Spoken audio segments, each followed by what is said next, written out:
Hello दोस्तों, क्या हालचाल आपके। Myself C Nitin Rajpal, faculty at Rudra education and training hub.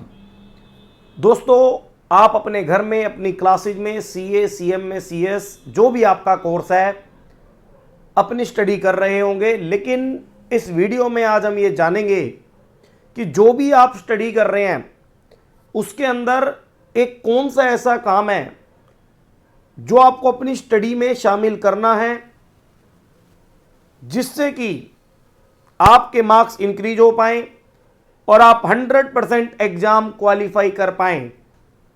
क्योंकि अक्सर जब स्टूडेंट क्लियर नहीं करते तो बहुत सारे रीजन सामने आते हैं, और जिसमें से एक सबसे बड़ा रीजन जो कॉमन बच्चों से बात करके निकल के आया वो ये है, जो हम इस वीडियो में आपसे बात करेंगे। तो आइए दोस्तों, वीडियो की शुरुआत करते हैं। और सबसे पहले मैं आपको बताऊं, चाहे आपका कोर्स कोई भी है, सीए हो, सीएमए हो, सीएस हो, एक काम जो आपको ऐड करना है वो ये है दोस्तों कि आपको अपनी सारी क्लासेस के साथ साथ जो भी इंस्टीट्यूट का स्टडी मटेरियल है पर्टिकुलर सब्जेक्ट से रिलेटेड, उसको डीप में एनालाइज करना है, उसको डीप में जाके कवर करना है, स्टडी करना है। कैसे, मैं आपको एक छोटा सा एग्जांपल दिखाता हूं, सुनेगा मेरी बात। जैसे फॉर एग्जांपल मेरे पास फाइनल का सब्जेक्ट है, तो मैं बात करता हूं एक फाइनल के छोटे से पेपर की जिसका नाम है बिजनेस वैल्यूएशन, और उसमें एक चैप्टर है दोस्तों मर्जर एंड एक्विजिशन। मैंने जब ये स्टडी मटेरियल उठाया, क्लासेस के अंदर हम मर्जर एक्विजिशन बहुत डिटेल में क्वेश्चंस, थ्योरेटिकल सब करते हुए आगे बढ़ जाते हैं। लेकिन जब आप स्टडी मटेरियल उठाएंगे, हो सकता है कुछ ऐसी बातें आपको मिले, स्पेसिफिक बातें मिले जो एग्जाम में भी पूछी जा सकती हैं, हो सकता है आपने उनको टच ना किया हो। तो अपने कॉन्फिडेंस के लिए, अपने 100% कवरेज के लिए, जिस इंस्टीट्यूट का आप एग्जाम देने जा रहे हैं, कम से कम मेरी बात जरूर मानिएगा, उसके स्टडी मटेरियल को जरूर देख के जाएंगे। और कैसे देखेंगे, आओ मैं आपको थोड़ा सा एग्जांपल के साथ समझाता हूं। जैसे इसके अंदर 3 टॉपिक हैं। अब कुछ स्टडी मटेरियल के अंदर ऐसे ही जर्नल बातें होंगी, तो जर्नल बातों को ऊपर से रीड करो, साइड कर दो। लेकिन जो स्पेसिफिक बातें हैं, जो हाईलाइट वाली स्पेसिफिक बातें हैं, कुछ ऐसे नोट हैं जो एकदम पर्टिकुलर चीज को डिफाइन करते हैं, डिफाइन स्पेसिफिक बातें, उनको आपने जो नॉर्मल आपकी स्टडी चल रही है उसके साथ इनको ऐड करना है। जैसे मैं थोड़ा सा आगे बढ़ता हूं, मैंने देखा कि इसके अंदर मर्जर्स के बारे में, हॉरिजॉन्टल मर्जर क्या होता है, वर्टिकल मर्जर क्या होता है, इसके ऊपर आप एक स्पेसिफिक एक लाइन में नोट लिखते हुए आगे बढ़ सकते हो। और बहुत सारी चीजें आपको जैसे मिलेंगी जो स्पेसिफिक होंगी, जो आपके एग्जाम के लिए रेलेवेंट होंगी। जैसे प्रैक्टिकल क्लासेज में हम बहुत सारी बातें ये पढ़ लेते हैं। अब बात आती है कि एक्विजिशन प्रीमियम क्या होता है, इसके बारे में थोड़ा सा आप पढ़ते हुए चलिए। वैसे आपने क्लासेज में पढ़ रखा है, लेकिन स्टडी मटेरियल के अंदर कोई स्पेसिफिक टर्म्स यूज होती है, उसी को अपने माइंड में रख के चलिए कि भैया डील प्राइस क्या होता है। डील प्राइस वो प्राइस होता है जो परचेजिंग कंपनी ने वेंडर कंपनी को ऑफर किया। इस तरीके की बातें हैं, ये स्टडी मटेरियल पढ़ने के बाद ही आपको समझ आएगी दोस्तों। फिर इसके इलस्ट्रेशन कीजिए, क्या कोई नई चीज है, उसको कवर करते हुए आपको चलना है। और जितनी स्पेसिफिक बातें एक पर्टिकुलर स्टडी मटेरियल के पर्टिकुलर चैप्टर से निकल के आए, उनको आपको एक अपने नोट्स में नोट करते जाना है। बहुत काम की चीज बता रहा हूं आपको।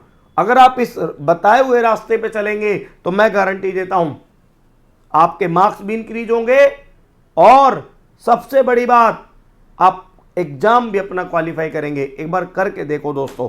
जैसे आप ये इलस्ट्रेशन आगे बढ़ेंगे, अब इसके बाद वैल्यू ऑफ टारगेट एक्वायर का गेन क्या होता है, अगर आपने अपने नॉर्मल क्लासेज में पढ़ रखा है तो उससे मैच करते हुए चलिए, घबराए नहीं।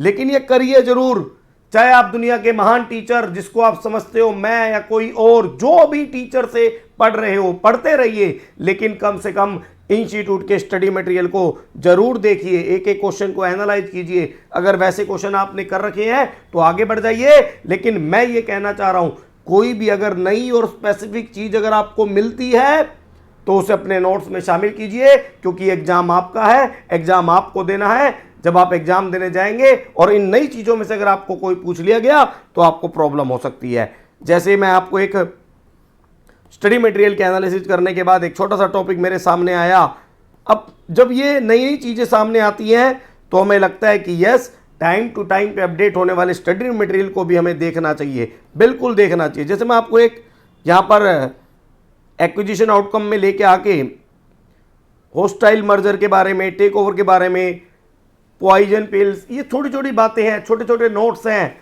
जो आपको देख के जाने चाहिए कि ये होता क्या है। अब एक टॉपिक है इसके अंदर एंटी ट्रस्ट और सिक्योरिटी इशू। अब इसके अंदर ना एक वर्ड दे रखा है HH इंडेक्स, हॉर्फिंडल हिर्चमैन इंडेक्स। अब ये एक नई चीज आ गई, मर्जर एक्विजिशन से हटके है, लेकिन इसके अंदर बताया गया, जब आप पढ़ेंगे कुछ नहीं है कि गवर्नमेंट, इंडिया की गवर्नमेंट मर्जर एंड एक्विजिशन को रेगुलेट करने के लिए एक अपना कॉन्सेप्ट लेके आती है HH इंडेक्स, जो ये बताता है कि क्या मर्जर एक्विजिशन की वजह से मार्केट शेयर में इशू चेंजेस तो नहीं आ रहे, जिससे कि कस्टमर को कोई इशू तो नहीं हो जाएगा, कल को ये मर्जर एक्शन करके प्राइस तो नहीं बढ़ा देंगे जिसका इंपैक्ट कंज्यूमर के ऊपर पड़ेगा। तो कंपटीशन कमीशन ऑफ इंडिया इस कॉन्सेप्ट को जब आप पढ़ेंगे, अब ये नई चीज है दोस्तों, आप भी हो सकता है किसी के लिए नहीं हो, किसी के लिए नहीं ना हो, लेकिन मैं फिर कहना चाह रहा हूं, आप अपने स्टडी मटेरियल की एक एक चीज को ऐसी नोट कीजिए, उसके अपने नोट्स बनाइए, फायदा आपको जरूर मिलेगा। जो भी छोटा छोटा टॉपिक नया भी आपको दिखता है, एक एक स्टडी मटेरियल का क्वेश्चन कीजिए, चाहे वो फिलिंग द ब्लैंक्स हो, शॉर्ट नोट हो, मैं आपको गारंटी देता हूं ऐसा करने से आपकी स्टडी में कुछ ना कुछ एडिशन ही होगा, कुछ ना कुछ फायदा ही होगा दोस्तों। और मैं आपको बिल्कुल कहना चाहता हूं कि अगर आप ऐसा करेंगे तो आपको फायदा आपको ही मिलेगा। मैंने भी ऐसे किया था अपने एग्जामिनेशन के समय, और फर्स्ट अटेम्प्ट में एक अटेम्प्ट में सब कुछ क्वालिफाई किया था, एवरेज स्टूडेंट होने के बाद भी। आप भी ऐसा करेंगे, आपको फायदा मिलेगा। और मिलते हैं फिर किसी नेक्स्ट वीडियो में कुछ अच्छी बातों के साथ। तब तक के लिए टाटा और बाय बाय, और चैनल को सब्सक्राइब जरूर कर लेना। मैं आपका दोस्त CA Nitin Rajpal, tata bye bye.